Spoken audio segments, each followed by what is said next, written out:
Promiňte, Jen, ale já myslím, že nového zaměstnance je dobré změřit si dlouhým, tvrdým pohledem.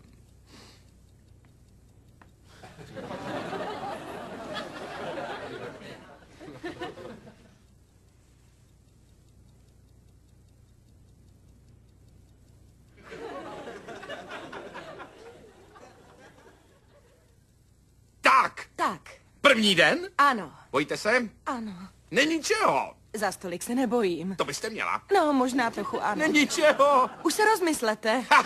To jste tedy vy. Ano, už se nemůžu dočkat, až se chopím svých... Umístím vás do IT.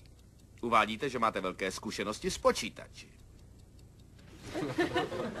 Ovšem, to jsem uvedla, to ano. S počítačem mám opravdu hodně zkušeností. Například e-maily.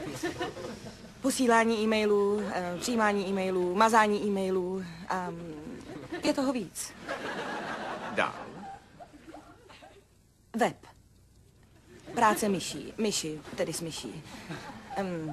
Kliky, dvojkliky, na monitoru také, kláveska. A to, jak to stojí vedle stolu. Pevný disk. Správně. Vidím, že se vyznáte velmi dobře. To je dobře.